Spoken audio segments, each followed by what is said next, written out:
Salve, salve, moçada. Bom dia, boa tarde, boa noite. Obrigado pela presença aí. Hoje nós vamos falar sobre concordância verbal, né? É, é uma matéria super tranquila, mas precisa tomar muito cuidado, porque nós temos aí uma concordância do verbo com o sujeito, né? Regra básica, né, da concordância verbal. O verbo deve concordar com o sujeito em nome de pessoa, ok? Isso é importante. Agora,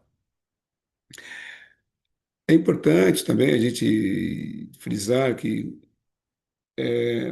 a nossa observação aqui vai ao encontro do que nós estamos vendo na nossa apostila. Isso é fundamental, tá, gente? Então, quando a gente pega, deixa aqui algumas dicas, é importante que vocês façam os exercícios propostos, é importante que vocês levem as dúvidas lá para nós, no colégio, ok? Estamos à disposição de vocês. Então, diz o texto aqui: a concordância verbal estuda as variações do verbo da oração. Deixa eu voltar ao texto. A concordância verbal estuda as variações que o verbo da oração sofre para se ajustar ao sujeito. Ou seja, o verbo vai concordar com o sujeito em número de pessoa, tá? Isso é importante vocês entenderem isso, tá? A concordância do verbo com o sujeito é definida por regras que têm como referência o padrão culto da linguagem, né? E aqui vem a regra geral, que eu vou repetir para vocês, o que não estou preocupado, constrangido em responder em repetir para vocês. O verbo concorda com o sujeito em número de pessoa, tá? Exemplo, eu sou o senhor, a ovelha desgarrada. Eu sou o senhor, a ovelha desgarrada, né? O sou, né? Isso, eu, o verbo está concordando em primeira pessoa. Já nesse tempo apareceram os primeiros sinais de perturbação entre nós. Bom, aqui é importante vocês entenderem que está postergado, né? Ou seja, o sujeito vem depois do verbo, tá? Isso é importante. Há casos especiais de que a concordância que não segue regra geral, claro, ou não aparenta ou seguir, mas isso parece, né? Ou admite mais de uma possibilidade, isso é possível, né? Eu posso colocar no singular ou no plural, tá? Nesta aula, né, e na seguinte, para facilitar o estudo, esses casos foram agrupados em três categorias, né? Casos que só admitem o verbo no singular, isso eu não vou colocar. Os que só admitem o verbo no plural, e aquele que admite o verbo tanto no plural quanto no singular, tá bom? Então, aqui, primeiro, os casos que só admitem o verbo no singular. O caso de verbo transitivo indireto, o verbo de ligação acompanhado pelo índice de indeterminação do sujeito. Bom, agora, é legal também você lembrar um pouquinho quais são os casos que apresentam um verbo transitivo indireto. Ou seja, lembrando, verbo transitivo indireto é aquele que pede um complemento com preposição. Isso é um verbo transitivo indireto, tá? Ou seja, eu preciso de amor, eu confio em Deus, eu necessito de paz, eu assisti ao filme, então é assim que se faz, tá? Então, o verbo transitivo indireto é aquele que pede um complemento com preposição. O que é uma preposição? É de, em, com, certo? Para, isso é preposição, tá bom? Ah, vive-se bem nos campos, né? Isso é verbo intransitivo, né? O que é um verbo intransitivo? Verbo intransitivo é aquele que é, não pede um complemento, tá? E claro que nós vamos colocar o C como índice de determinação do sujeito, tá? Vive-se bem nos campos, precisa-se é, de operários, isso é um verbo transitivo indireto. Era-se mais feliz naquela época, tá? Aqui também nós temos verbos na terceira pessoa do singular. São verbos que expressam, ou verbos impessoais, ou verbos que expressam o fenômeno da natureza, né? Choveu durante o festival, há 2 anos não o vejo. Então, quando eu falo há 2 anos não o vejo, É, e o verbo fazer também é interessante aqui, né? Aqui ninguém erra, né? Há 2 anos não vejo, mas faz 2 anos. Muita gente coloca aqui esse verbo no plural. Ah, fazem 2 anos. Não, nesse caso não. Como é um caso de oração sem sujeito, né? Então, não tem por que colocar o verbo plural. Pegando pela lógica da concordância, ou seja, o verbo só iria para o plural se o sujeito estivesse no plural. Não é isso? Como não tem nem sujeito, então deve permanecer no singular, certo? Essa é a lógica, tá bom? Seguindo, fez calores, né, isso, terríveis no último verão. Ou seja, ninguém pratica a ação de fazer calores, né? Está tarde, está frio. As locuções adverbiais também, perdão, as locuções verbais, né? Também elas recebem a impessoalidade apresentada pelo verbo, tá bom? Só admite no plural cerca de, né? Expressões cerca de, mais de, perto de, e mais o número plural, que nem erra, né? Cerca de 5.000 pessoas compareceram, não, 5.000 pessoas compareceram. Isso aqui ninguém vai errar. Sujeito composto, né? Se o sujeito composto, se o verbo estiver anteposto ao sujeito, pode concordar com o núcleo mais próximo. Isso fica facultativo, né? Morreu, morreu estupidamente o pai e o filho.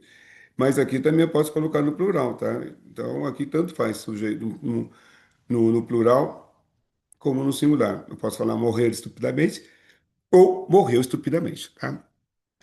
Se o verbo tiver anteposto, é facultativo, aqui nós falamos morrer estupidamente, tá? Se o verbo estiver posposto, tá anteposto, né? Posposto, o sujeito é obrigatório, né? Morreu, pai e filho morreram estupidamente, aqui ninguém erra, né? Porcentagem, puxa, porcentagem é um caso muito interessante, né? Bom, primeiro, se tiver um termo que foi especificado, não importa o número, certo? Vai concordar com o termo. Por exemplo, com o numeral ou sucedido de substantivo singular. Aqui, sabe-se que 1% não apresentou os documentos exigidos, certo? A pesquisa mostrou que 17% dessa população é analfabeta. Olha, 17% dessa população é analfabeta. Não vai para o plural. Mas, com o numeral sucedido do substantivo no plural, sabe-se que 1% dos candidatos, esse dos candidatos aqui, gente, é o termo especificador, certo? E isso é interessante, ele vai para o plural. Ó, sabe-se que 1% dos candidatos vai concordar com esse termo aqui especificador, tá? Aqui, 17% dos candidatos, né? Olha, 17% dos candidatos haviam. Mas se nós pegarmos aqui, ó, 17% dessa população, ó, é analfabeto. Por quê? O termo especificador está no singular, então ele continua no singular, tá? Nome próprio. Isso aqui também é uma coisa legal, né? Nome próprio.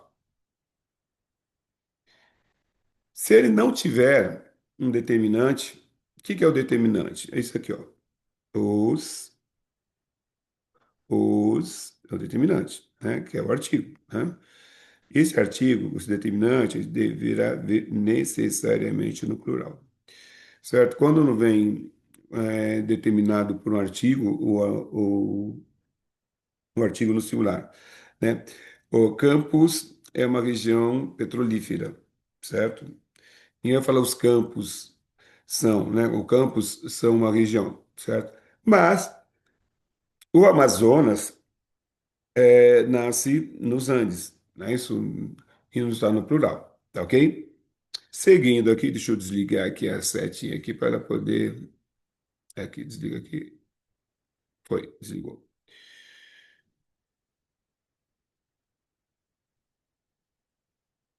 Desse aqui. Sujeito, deixa eu apagar. Agora preciso pegar a setinha aqui, turma. Deixa eu fazer um bem bolado aqui para poder apagar. Cadê? Tá, aqui sim, ó. Pegar a borrachinha para poder apagar aqui.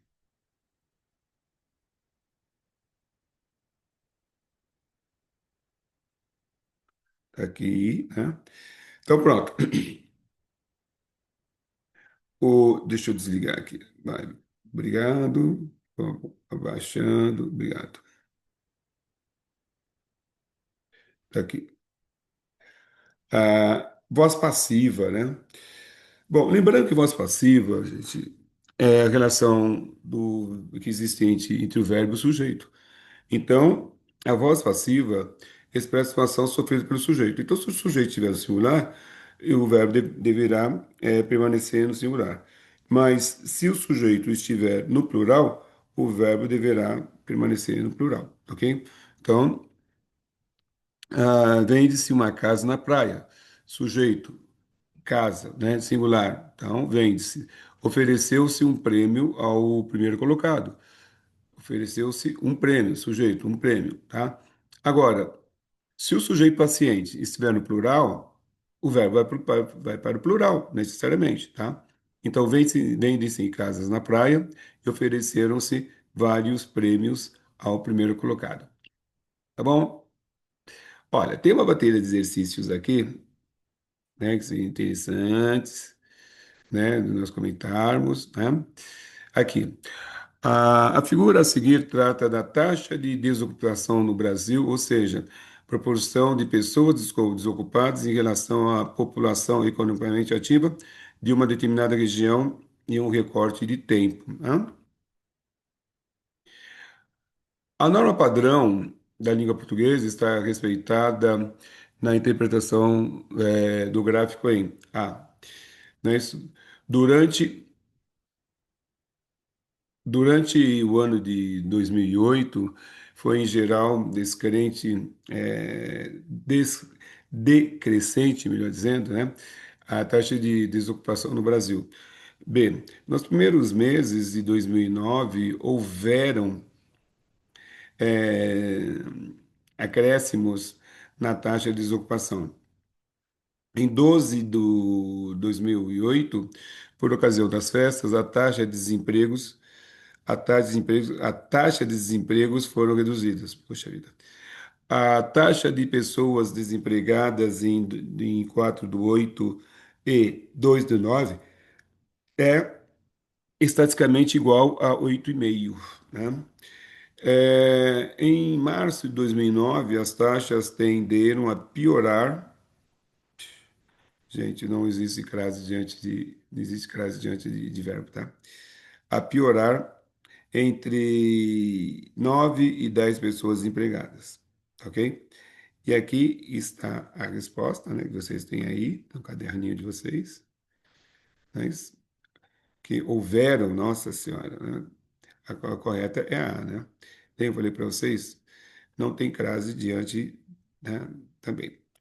Bom, nobilíssimos alunos, nós estamos aqui à disposição. Procure-nos lá no colégio para esclarecer as dúvidas, né? Muito obrigado por tudo. Até lá. Qualquer dúvida, nos procure. Muito obrigado.